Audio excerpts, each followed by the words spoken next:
Mari beri yang terbaik bagi nama Tuhan. Oh rabataka ya ralabaya syanda karya ralabataka ya ralaba. Oh ya ralaba ya ralabataka ya ralaba. Ya ralabaya syanda taka ya ralababaka ya ralaba. Engkau Allah yang setia. Engkau Allah yang selalu setia dalam kehidupan kami ya Tuhan. Oh rabataka ya ralabaya. Terima kasih buat kesetiaan-Mu Tuhan. Di sepanjang kehidupan kami. Terima kasih ya Tuhan. Tuhan membela setiap hal dalam kehidupan kami. Tuhan tolong kami. Tuhan jagai kami. Kami bersyukur Tuhan. Tidak terasa Tuhan. Bulan November ini akan selesai, kami masuk bulan yang terakhir di tahun 2025 ini. Bila kami melihat kasih dan anugerah-Mu. Bila kami melihat tuntunan dan pimpinan-Mu dalam kehidupan kami. Kami hanya mau berkata terima kasih Tuhan. Engkau baik Tuhan Yesus. Tuhan terus pimpin jemaat-Mu. Terus pimpin gereja-Mu ya Tuhan. Sampai Engkau datang yang kedua kalinya. Hari ini Tuhan, bila Tuhan mengurapi setiap kami ya. Dengan pengurapan yang baru. Supaya apa yang kami sampaikan, apa yang kami terima, semua berasal daripada Tuhan. Semua mendatangkan kasih dan anugerah Tuhan. Semua mendatangkan mujizat Tuhan. Semua mendatangkan kesembuhan. Semua mendatangkan berkat yang datang daripada Tuhan. Semua mendatangkan sukacita dan pembebasan. Hari ini berfirmanlah di tengah kami ya Roh Kudus. Atas setiap kami ya Tuhan. Pimpin kami ya Roh Kudus. Hanya di dalam nama Tuhan Yesus, kita yang siap menerima dan mau melakukan firman Tuhan. Sama-sama katakan, amin. Kasih tepuk tangan bagi nama Tuhan. Silakan duduk Bapak Ibu Saudara terkasih. Shalom. Apa kabarnya saudara? Luar biasa ya. Terima kasih buat Pak Gembala yang selalu memberikan kepercayaan bagi kami untuk bisa menyampaikan firman Tuhan pada pagi hari ini. Nah saudara, kita sudah berada di bulan November, di minggu yang terakhir. Betul ya? Sebentar lagi pasti udah sibuk nih yang panitia-panitia Natal, sudah sibuk untuk penggalangan dana mungkin, acara dan segala macamnya. Tetapi yang saya tahu bahwa Natal bukan soal hanya perayaan, tapi Natal juga saudara harus pahami bagaimana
Di ayat demi ayat yang saudara baca, itu tidak ada yang panjang ayatnya. Dari ayat yang ke-16 ketika dikatakan, bersukacitalah senantiasa. Pertanyaan saya, pendek apa panjang? Mudah diingat apa susah? Untuk dilakukan?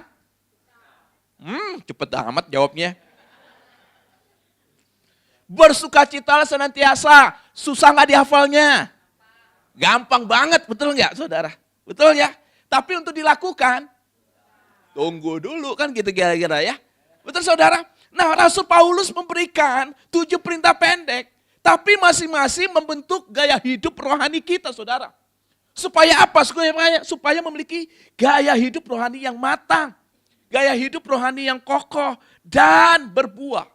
Nah, kita akan baca, kita akan pelajari satu demi satu. Sampai nanti saya berharap kalau memang nanti ayat 22 bisa diselesaikan. Kalau enggak kita masuk di ibadah yang kedua nanti ya pembahasannya. Bersukacitalah senantiasa. Perhatikan. Sukacita itu bukan keadaan. Yang setuju katakan amin. Sama-sama katakan sukacita bukan keadaan. Tetapi sukacita adalah pola pikir. Yang ngerti katakan amin. Saudara, menjelang Natal, duit di rekeningnya miliaran. Bisa bersuka cita? Coba lihat kiri kanannya, lu bisa bersuka cita enggak? Kenapa bisa bersuka cita? Karena duitnya banyak. Tetapi kalau misalnya duitnya ngepas, bisa?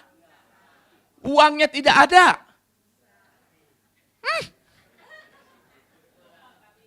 Saudara terkasih dalam Tuhan Yesus, sukacita saudara harus pelajari baik-baik. Sukacita bukan emosi sesaat.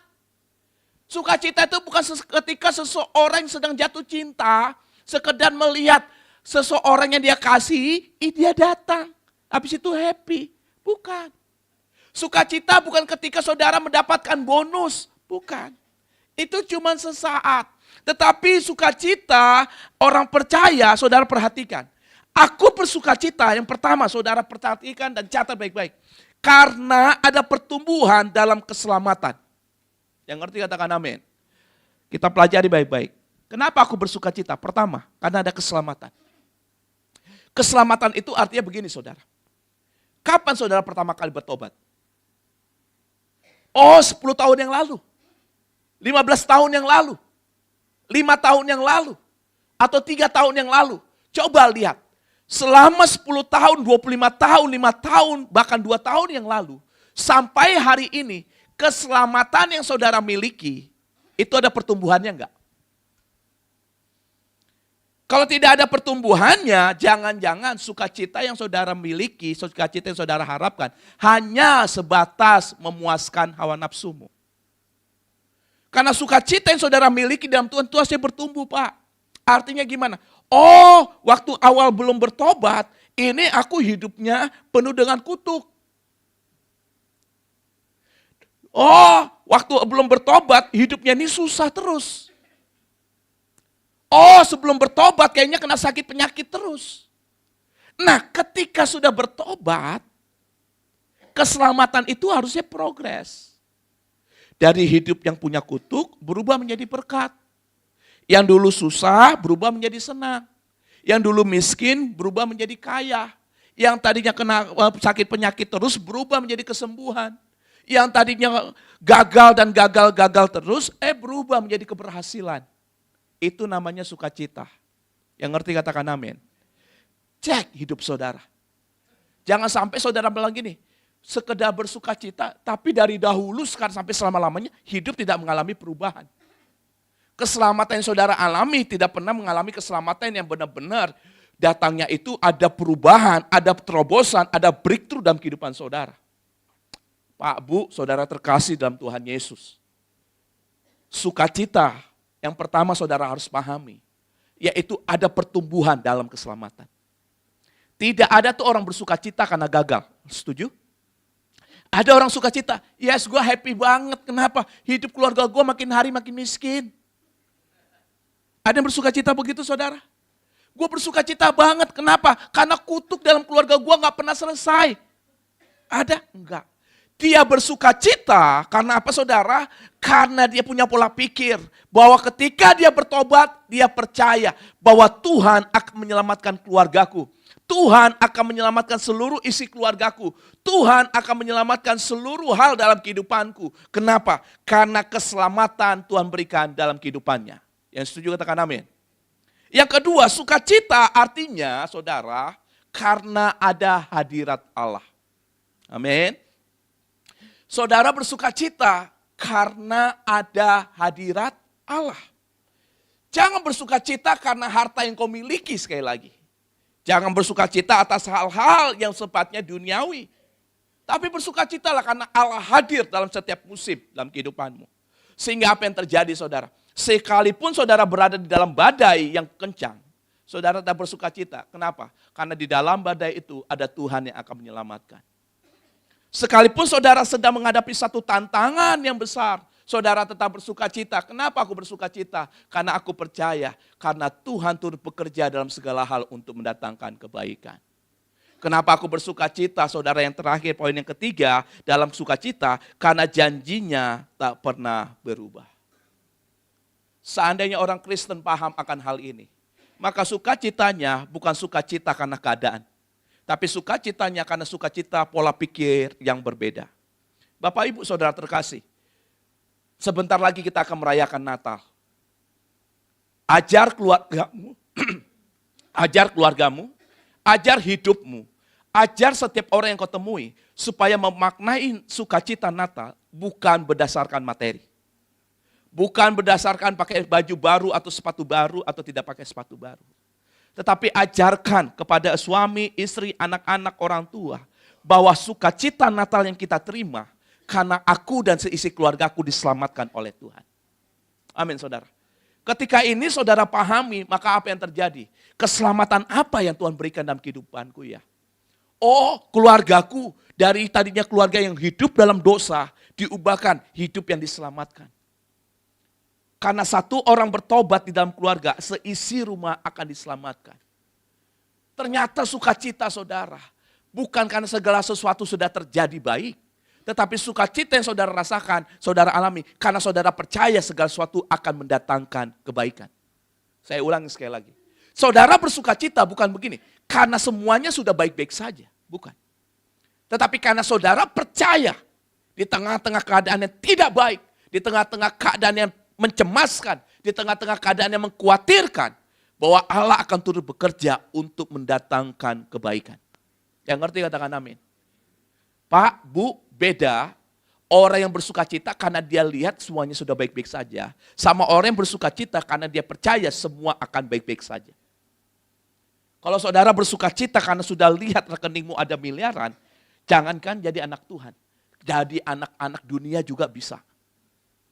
Tetapi yang membedakan saudara dan saya, saudara hidup bukan berdasarkan berkat yang secara natural, tapi saudara hidup berkat secara supranatural.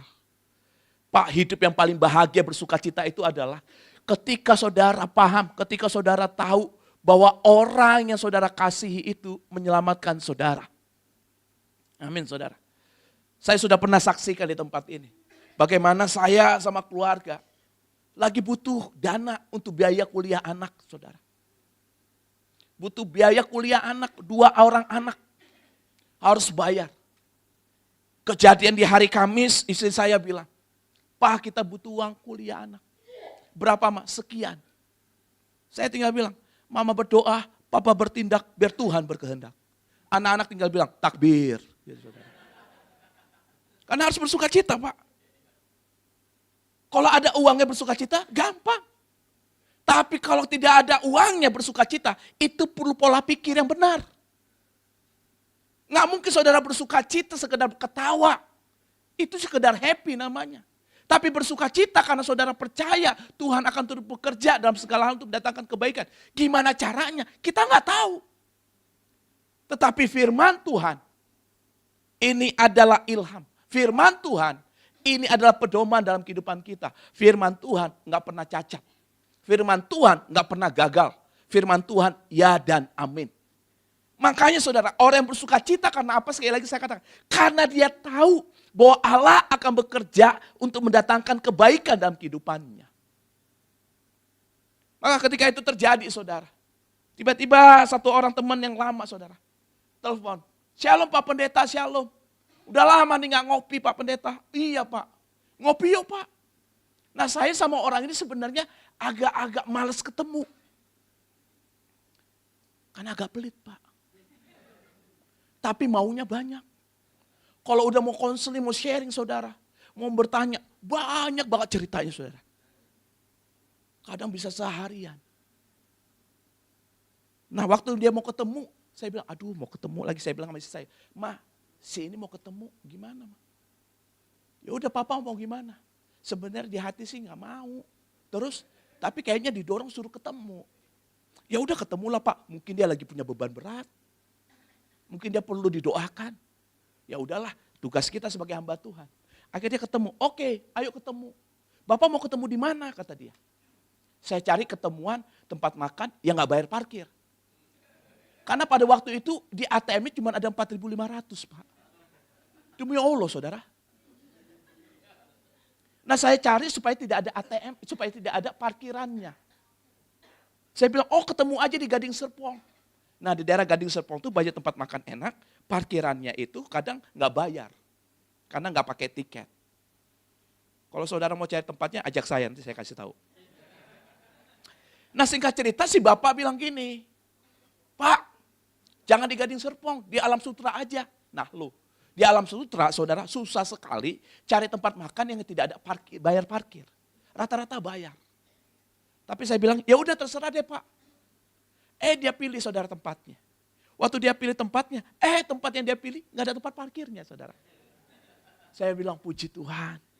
Waktu ketemu saudara, dia bilang, "Pak ini favorit makanan sini. Yang ini enak, yang ini enak, yang ini enak, yang ini enak." Dalam hati saya, tumben. Gitu ya. Tetapi saya nggak selera saudara. Karena lagi punya pikiran. Yang lagi mikirkan keuangan keluarga. Lalu singkat cerita dia bilang, "Pak pilih aja mau makan apa." Saya pilih cuma jus kedondong saudara. Supaya membuat stamina saya tetap bersegar Pak. Di tengah-tengah keadaan yang lagi tidak segar. Nggak mungkin saya makan makanan yang istilahnya tuh yang membuat darah tinggi lah, kolesterol lah gitu saudara ya. Saya minum jus kedondong. Supaya kolesterolnya tetap normal, tidak darah tinggi, tidak cenut-cenut gitu saudara ya. Nah ketika lagi minum segala macam, singkat cerita dia kesaksian banyak hal. Sampai akhirnya dia keluarkan statement. "Pak Pendeta, sebenarnya ketemu ini, Tuhan bicara sama saya." "Apa kata Tuhan Pak?" "Saya disuruh bayar 1 semester uang kuliah anak Bapak." Enggak ada ngomong apapun saudara. Kok dia tahu kita lagi butuh uang semester? Saudara bisa habis pikir enggak? Ketika dia ngomong begitu saudara, seperti di malaikat di belakang nyanyi, "Haleluya, haleluya." Saya tanya, "Beneran Pak? Tuhan bilang begitu?" "Iya." Dalam hati saya begini, "Tuhan kalau memang darimu Tuhan, 1 rupiah pun enggak sampai meleset." Betul enggak saudara? Jangan sampai kita perlunya sekian, dia biarin cuma setengah. Berarti bukan dari Tuhan nih. Gitu ya. Kalau dari Tuhan tuh kalau nggak pas lebih, betul ya saudara ya? Maruk. Lebih aja dari Tuhan. Betul nggak saudara? Nah akhirnya saudara, waktu dia transfer saudara, "Pak saya udah transfer." "Cek Pak." Saya cek saudara. Saya sampai matanya berkaca-kaca. Dia bilang, "Bapak kenapa kayak mau nangis?" Saya ceritakan, dia yang jadi nangis. Saya bilang, "Bapak kenapa nangis?" "Bapak sih matanya berkaca-kaca," dia bilang. Lihat saudara. Ketika saudara bersuka cita, itu bukan keadaan. Itu bukan himbauan. Itu keharusan. Yang ngerti katakan amin. Apapun yang sedang saudara hadapi hari-hari ini. Orang yang bersuka cita menunjukkan bahwa Tuhan lebih besar dari keadaannya. Keadaan sakitmu seperti apa? Lihatlah Tuhanmu lebih besar. Keuanganmu lagi gak baik-baik, lihat Tuhanmu lebih besar. Kalau sendiri, sepakat sama Tuhan. Kalau punya keluarga, sepakat suami istri. Nanti saudara lihat, ada mujizat dan perkenanan Tuhan. Yang percaya sama Tuhan, katakan amin. Orang yang percaya sama Tuhan, pasti diberkati Tuhan. Maka poin yang pertama saudara, latih dirimu untuk menemukan tanda tangan Tuhan dalam segala hal. Bawa proposalmu di hadapan Tuhan. Tuhan, sakitku gak kunjung sembuh. Minta tanda tangannya Tuhan. Malaikat, ACC. Tuhan, ini usaha belum beres-beres. Malaikat ACC. Jadi punya masalah, nggak usah cerita sama manusia. Nggak usah cerita sama orang-orang. Ditolong enggak, diomongin iya. Amin saudara. Hari ini apapun yang sedang saudara hadapi, jangan sampai hilang sukacitamu ya. Tuhan sayang sama saudara. Dia dengar keluhanmu. Dia sedang dengar jeritan hatimu. Dia sedang dengar setiap tetesan air matamu. Dan hari ini ngomong sama Tuhan. Tuhan, boleh nggak minta kado Natal? Sebelum habis tahun ini, aku perlu ini loh Tuhan. Tapi pastikan saudara, apa yang saudara minta itu sebatas kebutuhan. Bukan sesuai dengan keinginan hawa nafsu. Karena apa? Nasihat yang kedua yang diberikan, yaitu dikatakan, tetaplah berdoa. Ayatnya pendek, tapi sangat powerful. Doa bukan aktivitas, tetapi doa adalah nafas rohani kita. Makanya orang yang berhenti berdoa, sering sekali hidupnya jadi kacau. Orang yang berhenti berdoa, sering sekali dia sangat sesak menghadapi setiap tantangan dalam kehidupannya. Hari-hari ini coba perhatikan jam-jam doamu. Engkau berdoa ketika lagi apa? Jangan berdoa, Pak aku berdoa ketika aku bersuka cita saja. Pak aku berdoa ketika lagi susah aja. Berdoalah senantiasa dalam segala hal. Amin. Kenapa? Itu nafas kita. Makanya orang yang berhenti berdoa, berhenti bernafas. Oh artinya 24 jam kita lipat tangan Pak? Bukan. Tetapi hidup dalam kesadaran akan Allah. Jadi berdoa itu seperti saudara bergandengan tangan sama Tuhan. Kemanapun saudara pergi, saudara tahu Tuhan ada bersamaku. Saudara masuk lembah, percaya Tuhan ada bersamamu. Saudara naik ke atas bukit, Tuhan ada bersamamu. Saudara dimasukkan tempat yang kelam, percaya Tuhan ada di situ. Saudara dimasukkan tempat pesta, Tuhan ada di situ. Saudara di tempat yang berhasil, percaya Tuhan ada di situ. Saudara di tempat yang gagal, percaya Tuhan ada di situ. Kenapa saudara? Karena doa sekali lagi dikatakan bukan sekedar kita 24 jam masuk satu ruangan. Tapi doa juga adalah nafas hidup kita. Setiap hari saudara harus bersyafaat, berdoa. Nah ternyata doa juga jangan aku terus. Tapi doa juga lah berdoa buat orang-orang yang ada di sekitarmu. Orang Kristen kalau berdoa tangannya bagaimana saudara? Bisa kasih contoh? Tangannya dibeginikan. Betul saudara? Nah kalau begini saudara, ini kita ada 5 jari saudara. Yang paling dekat di hatimu, jari apa saudara? Jempol. Artinya jempol ini berdoalah buat orang-orang yang dekat di hatimu. Siapa orang-orang yang dekat di hati kita? Orang-orang yang kita kasihi. Ada lagi yang dekat di hati kita. Orang-orang yang menyakiti kita. Betul? Jadi yang dekat di hati itu gak hanya orang-orang yang kita sayangi. Kadang yang menyakiti hati kita sangat dekat di hati kita. Sampai kita bilang, kepahitan hatiku. Kalau dengar namanya, kalau sebut orangnya, kalau kebayang dia, hatiku rasanya sakit. Doakan. Yang mau katakan amin? Doakan.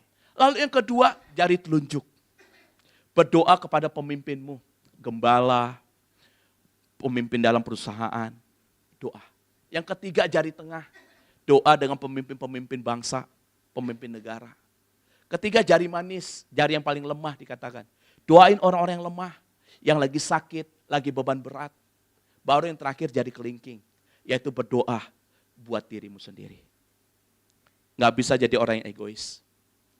Tetapi berdoalah saudara. Menjadi orang-orang alatnya Tuhan. Berdoalah untuk bisa saudara menjaga hatimu tetap lembut. Tetap tenang.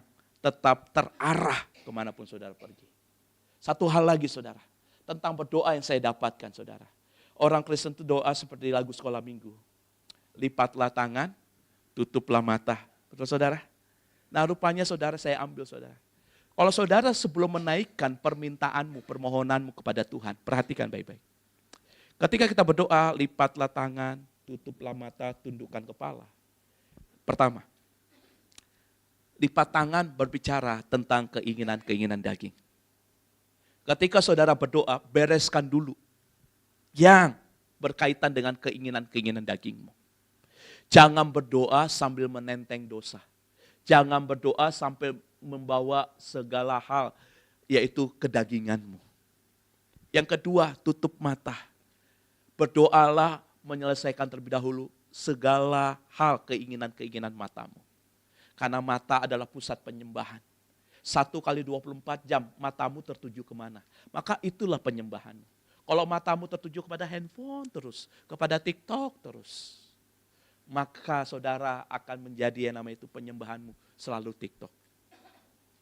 Nasihat yang kau dapatkan, nasihat yang daripada TikTok. Yang terakhir saudara, tundukkan kepala, artinya merendahkan hati, merendahkan diri di hadapan Tuhan. Saudara, luar biasa Tuhan mengajarkan kita. Ketika saudara berdoa kepada Tuhan, ternyata doa hubungannya bukan hanya Tuhan dan umatnya. Doa bukan hanya belajar tentang Tuhan dan hambanya. Tetapi doa belajar tentang Bapa dan anaknya. Makanya doa yang dia ajarkan adalah Bapa kami yang di surga. Saudara, Bapa dan anak, perhatikan saudara. Bapa sumber, anak adalah wadahnya. Saudara pernah, kalau saudara yang punya anak, ketika saudara pulang, misalnya saya pulang ke rumah, maka kerinduan terbesar kita adalah memberikan, meluapkan sukacita kita kepada anak-anak kita. Betul nggak saudara? Ketika saya sama istri udah pergi kemana-mana, pulang, kerinduan kita, kangennya kita, hanya ingin kita luapkan kepada anak-anak kita. Mau makan apa nak? Papa mama lagi di jalan, mau nitip apa nak? Kadang mereka nggak ngomong, kita belikan segala sesuatu. Itu Bapa di dunia. Apalagi Bapa di surga. Ketika saudara menjadi anak yang selalu menyenangkan hati Bapamu yang di surga, itu Bapa rindu untuk memeluk setiap kita. Tahu arti anak saudara? Arti anak dalam arti yang lain adalah tempat kecintaan. Tempat kerinduan. Makanya kalau saudara baca tentang hal-hal tentang hubungan Bapa dan anak selalu menjadi tempat Bapa meluapkan rasa cintanya. Anak yang terhilang, bukan anak yang rindu sama Bapa. Anak yang terhilang rindu pulang supaya bisa tetap hidup, mendapatkan warisan hilang. Yang penting bisa makan. Daripada makan ampas babi, tempat Bapakku banyak tempat makan dikatakan. Tapi Bapa ketika anak yang terhilang pulang, dia rindu. Bukan supaya anaknya bisa makan, tapi supaya dia bisa menyalurkan kasihnya. Ingat, Bapa itu sumber. Jangan sampai saudara menjadi anak-anak Tuhan, tetapi tidak pernah mendapatkan sumber damai sejahtera, sumber sukacita, sumber kesukaan, sumber dan sumber yang lainnya. Jangan sampai kering. Makanya sering sekali orang yang kehilangan Bapa, dia mencari rasa kebutuhannya untuk melakukan hal-hal yang di luar daripada kasih Bapa. Akhirnya menyimpang, melakukan narkoba, melakukan seks bebas, melakukan mabuk-mabukan, hidup begadang, melakukan hal-hal yang di luar daripada moral yang baik dan benar. Kenapa? Karena dia mencari perhatian. Sedangkan Bapa adalah pusat daripada perhatian itu. Maka saudara, poin yang kedua yang Tuhan ingatkan hari ini. Bila ada di antara saudara yang kehilangan kasih Bapa, perbaiki hubunganmu sama Bapa. Makanya doa yang Tuhan ajarkan bukan Allah Bapa kami yang di surga, enggak. Allah kami yang di surga, tapi dia katakan Bapa kami yang di surga. Dan saudara dan saya diberi kesempatan untuk menyebut dia Bapa. Ketika saudara menyebut dia Bapa, itu Bapa saudara begitu senangnya minta ampun. Begitu bahagianya minta ampun. Kalau saya saksikan, ketika teman saya itu memberikan apa yang kami perlukan, saya matanya berlinang, berkaca-kaca, bukan karena uangnya saudara. Saya berkaca-kaca karena Bapa mendengar apa yang saya perlukan. Saudara bisa bayangkan, saudara tersesat di tengah jalan, mungkin ke luar negeri, pasportmu hilang, semuanya hilang. Saudara nggak tahu mau kemana. Pakai bahasa bangsa negara itu juga saudara minim. Tapi tiba-tiba seseorang datang menemui saudara. Tiba-tiba dia menyelamatkan hidupmu. Ditolong, diselamatkan dari ketersesatan. Begitu bersukacitanya kita. Kenapa saudara? Karena di tengah-tengah kita tidak tahu lagi mau bagaimana cara menyelamatkan hidup kita. Ternyata ada pertolongan Tuhan. Nah itu doa saudara. Makanya doa dikatakan jangan sampai salah berdoa. Supaya apa yang saudara doakan tidak memuaskan hawa nafsumu. Tuhan katakan berdoalah seperti yang Tuhan ajarkan. Simple doanya. Doa Bapa kami, tetapi sangat-sangat powerful. Sangat-sangat lengkap. Doa yang tidak basa-basi, tapi doa yang sangat berisi, saudara. Perhatikan, saudara. Kalau saya perhatikan, Daud menjadi orang yang suka berdoa. Bahkan dia menciptakan mazmur. Daud menjadi seorang penyembah. Maka dia dibilang orang yang berkenan. Maka Daud mendapat pengurapan. Bahkan Daud, saudara, ketika dia menjadi orang yang suka berdoa, lihat saudara. Ketika bangsa Filistin sama bangsa Israel perang, Daud sedang memberikan makanan kepada kakak-kakaknya. Lalu dia lihat, kakak-kakaknya Daud tidak berani menyerang bangsa Filistin. Karena bangsa yang besar, ada Goliatnya. Daud dengan entengnya berkata begini saudara. Kenapa tidak ada yang berani berperang? Karena mereka pada takut. Mereka melihat bahwa itu sangat parah. Bahwa di sana itu tantangannya sangat besar. Lalu Daud bilang begini, demi Tuhan Allahku, aku akan memenggal kepalanya. Kakak-kakaknya bilang, jangan, lu kecil banget. Tapi aku mau maju. Karena Daud tetap mau maju. Lihat saudara, dikasih pedang. Pedang yang besar. Daud bilang apa? Pedangnya terlalu berat. Ya udah lu pakai baju zirah. Bajunya kegedean. Pakai ketopong. Ketopongnya juga terlalu berat di kepala. Daud tidak pakai atribut yang diberikan oleh kakak-kakaknya. Tapi dia cukup ngambil 5 batu, saudara. 5 batu ini, saudara. Cukup 1 dia ketapel. Tepat terarah, kena daripada jidat, daripada Goliat. Artinya, saudara, orang yang berdoa tidak perlu pertolongan daripada dunia. Dunia kasih satu kelengkapan keamanan yang besar pun, malah itu menjadi beban bagi hidupnya. Dikasih pedang, dikasih ketopong, dikasih baju zirah, itu memberatkan hidupmu. Tetapi cukup engkau membawa nama Tuhan Allahmu. Maka engkau akan lihat apa yang menjadi Goliat dalam kehidupanmu. Pak, Goliatku ini sakit penyakit. Pak, Goliatku ini masalah keluarga. Pak, Goliatku ini masalah keuangan. Yang saudara hanya perlukan adalah berdoa, diam. Karena doa akan membuat kita kuat menghadapi tekanan. Doa akan menjadikan kita memiliki hati yang tetap teguh. Hati yang lembut, hati yang tenang, hati yang terarah, saudara. Artinya apa? Dalam setiap tingkah lakumu, dalam setiap keadaanmu, lihat saudara. Saudara tidak menjadi orang yang meleset. Saudara tapi menjadi orang yang selalu tepat kepada sasaran. Kenapa saudara? Karena doa-doa yang saudara lakukan, doa yang saudara bangun berdasarkan hubungan. Hari-hari ini, bangun ritme doa saudara. Nggak usah doa yang panjang lebar. Karena doa itu sifatnya bukan kronos, saudara.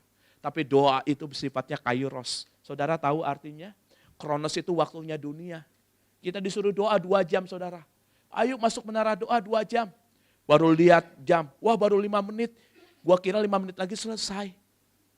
Itu kronos. Tapi kalau kairos, saudara, itu ketemu antara rohmu dengan roh Tuhan. 30 detik juga saudara berdoa. Tapi itu seperti saudara menghadapi satu hadirat Tuhan yang besar. Yang saudara mengerti apa yang Tuhan mau bicarakan. Bahkan saudara bisa masuk sampai 6 jam dalam doa. Tapi saudara tidak berasa. Seperti baru 5 menit aku masuk. Ternyata udah 6 jam. Itu namanya kairos. Artinya ada yang dibangun antara rohmu dan roh Tuhan ketemu. Yang akan menghasilkan satu yang namanya itu. satu kuasa, yaitu kuasa di dalam doamu. Poin yang kedua saudara, jangan padamkan roh. Jangan padamkan roh dan minta pimpin. Yang pertama tadi, bersukacita senantiasa. Yang kedua, tetap berdoa. Yang terakhir saudara, yang ketiga, mengucap syukur dalam segala hal. Nanti poin yang keempat, 5, 6, 7, saya akan bawakan di dalam khotbah yang kedua. Mengucap syukur dalam segala hal artinya bersyukur mengubah perspektif. Bukan menutupi masalah. Kita sakit, kita mengucap syukur. Tetapi bukan berarti sakit kita hilang. Tetapi kita mengerti kenapa aku sakit ya. Bagaimana supaya aku sembuh. Nah itu perspektifnya diubah. Tidak mungkin saudara punya hutang sama orang. Lalu saudara berdoa dalam nama Tuhan Yesus. Segala roh-roh utang keluar. Nggak bisa. Tetapi ubah perspektifmu, bagaimana aku bisa menyelesaikan utang-utangku. Ternyata orang yang mengucap syukur saudara, memiliki kecerdasan ilahi. Orang yang mengucap syukur saudara, bukan orang malas dan bodoh. Tapi orang yang mengucap syukur, dia lakukan bagiannya, Tuhan melakukan bagiannya. Jangan sampai nanti saudara di rumah, gitu ya, menjadi orang-orang yang terlalu imannya itu terlalu tinggi. Ketika suami saudara, istri saudara bilang, kita perlu dana, kita perlu uang, untuk biaya ini, bayar ini. Lalu saudara bilang, mengucap syukur aja. Tapi saudara di rumah main handphone, saudara tidak lakukan bagianmu. Itu bukan mengucap syukur saudara. Itu namanya malas. Orang yang mengucap syukur itu, dia lakukan bagiannya, Tuhan melakukan bagiannya. Bersyukur dalam segala hal, artinya saudara perhatikan ternyata.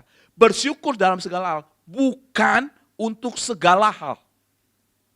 Nah loh, bersyukur dalam segala hal, bukan untuk segala hal. Artinya apa Pak Pendeta? Kalau saudara bersyukur dalam segala hal, artinya begini saudara. Orang yang bersyukur dalam segala hal, yaitu dia bersyukur untuk segala sesuatu yang telah dia kerjakan berdasarkan perintah dan aturan main daripada firman Tuhan. Tapi orang yang bersyukur dalam segala hal, yang dia pikir segala hal, yaitu Tuhan dia suruh bekerja, dia tidak kerjakan apapun. Ini salah saudara. Jangan sampai salah punya pengertian bersyukur dalam segala hal. Sakit gak kunjung sembuh, bersyukur aja. Tapi dia tidak mengobservasi. Kalau saudara sakit gak kunjung sembuh, cek ke dokter. Apa yang harus dilakukan? Misalnya kita punya sakit lambung. Iya, gak mengeluh. Gak bersungut-sungut. Tapi cek, kenapa bisa sakit lambung? Jangan-jangan ada pola makan yang salah. Perbaiki. Nah orang yang bersyukur dalam segala hal, dia semakin hari memperbaiki hidupnya. Kalau dari dulu hidupnya susah terus, bersyukur. Bukan sekedar bersyukur terus miskin terus. Bukan saudara. Tapi orang yang bersyukur dalam segala hal, dia ubah miskinnya menjadi kaya. Kutuknya menjadi berkat. Nah makanya bersyukur dalam segala hal, itu ketika kita bersyukur kita sedang berkata, Tuhan engkau berdaulat atas hidupku. Kalau Tuhan berdaulat atas hidup kita, taati apa yang Tuhan perintahkan dalam kehidupanmu. Jangan menjadi orang yang bersyukur dalam segala hal, tapi tidak melakukan apa yang menjadi bagiannya. Saudara tahu arti mengucap syukur? Mengucap syukur itu artinya begini, percaya dengan apa yang Tuhan perbuat dan lakukan. Kalau kita percaya dengan apa yang Tuhan perbuat dan lakukan, maka lakukan bagianmu, Tuhan akan lakukan bagiannya. Makanya firman Tuhan, Alkitab ini ada perjanjian lama, ada perjanjian baru. Di dalamnya ada deal, ada perjanjian. Yang namanya perjanjian, dua orang yang sepakat. Aku lakukan bagianku, engkau lakukan bagianmu. Misalnya saudara mau bangun rumah, saudara sepakat dengan kontraktor. Oke, jadi kapan? Selama 1 tahun rumah ini akan jadi. Deal. Selama 1 tahun kerjakan bagianmu, aku akan lakukan bagianku. Maka rumahnya akan terjadi. Tapi kalau kontraktor sudah melakukan bagiannya, sudah melakukan terminnya, tapi pembayaran dan punya rumah nggak selesai, maka kontraktor akan terlambat, tidak akan mengerjakan.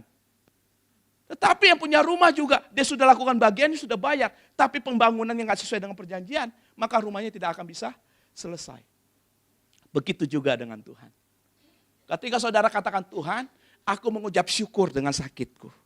Tetapi aku berjanji, Tuhan, sakitku ini mungkin karena pola makanku. Aku akan ubah pola makanku. Tuhan, aku mengucap syukur kalau hari ini aku masih ngontrak rumahnya. Tapi aku percaya Tuhan, aku akan mendapat rumah yang tidak ngontrak.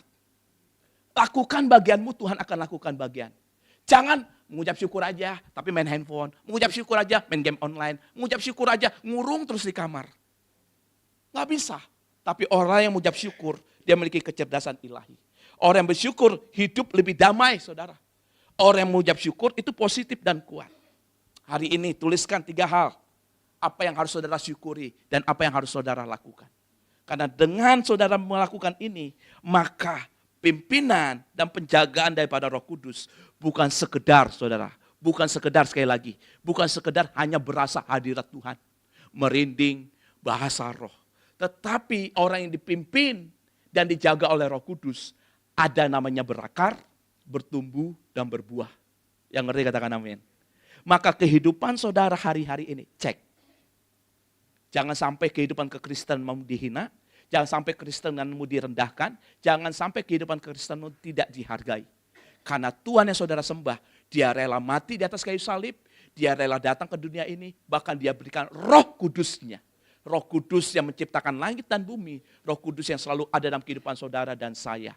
Untuk apa? Supaya saudara bersuka cita, supaya saudara memiliki hubungan dalam doa, dan saudara mengucap syukur dalam segala hal.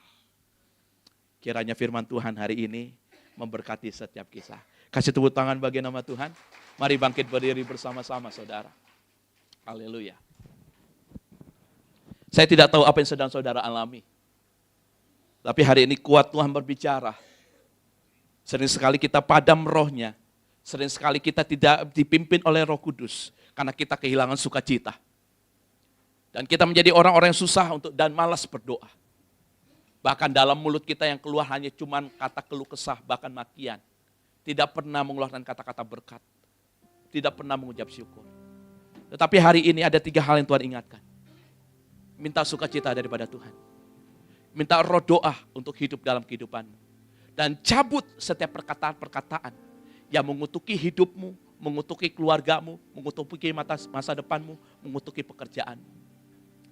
Maka 3 hal ini kalau saudara bisa lakukan, maka lihat saudara, saudara akan mendapatkan satu hal yang baru akan Tuhan kerjakan dalam kehidupanmu. Sesuatu yang baru akan Tuhan kerjakan dalam kehidupanmu. Mari tutup matamu di hadapan Tuhan. Ora bataka ya ralabaya syanda. Ku rasakan kasih-Mu Tuhan. Kami perlu kasih-Mu pagi hari ini Tuhan. Ku rasakan kuasa-Mu Tuhan, ku rasakan kasih kuasa Roh Kudus, ku rasakan kehadirat-Mu. Mari angkat tanganmu katakan, ku rasakan kasih-Mu. Amin, amin. Ku rasakan kuasa-Mu Tuhan. Oh Yesus, ku rasakan kasih kuasa. Amin. Roh Kudus, ku rasakan kehadiran. Kami perlu Roh Kudus-Mu Tuhan. Curahkanlah. Amin. Oh rabataka ya ralaba. Mujizat terjadi di tempat ini. Curahkanlah kuasa-Mu Tuhan. Mujizat terjadi curahkanlah ya Tuhan. Kuasa-Mu Tuhan, mujizat terjadi di tempat ini. Oh, curahkanlah kuasa-Mu Tuhan, mujizat terjadi sekarang ini. Mari angkat tanganmu di hadapan Tuhan. Ora bataka ya ralaba, engkau yang perlu sukacita, engkau yang perlu kuasa doa, engkau yang mengubah kutukmu menjadi berkat melalui ucapan. Angkat tanganmu di hadapan Tuhan. Ora bataka ya alaba, terima. Terima pagi hari ini, terima. Jangan kalah kata Tuhan. Terima. Jangan putus pengharapanmu anakku kata Tuhan. Aku ada bersama-samamu dalam setiap musim hidupmu. Ora bataka ya alaba ya syanda ya alaba ya alaba. Ora bataka ya alaba ya alaba, Tuhan jamah. Tuhan jamah. Tuhan jamah. Tuhan jamah. Tuhan jamah. Tuhan jamah. Tuhan jamah. Tuhan jamah. Tuhan mengasihimu. Tuhan mengasihimu. Tuhan mengasihimu. Ora la bayar ala bayar. Ora la bayar ala bayar.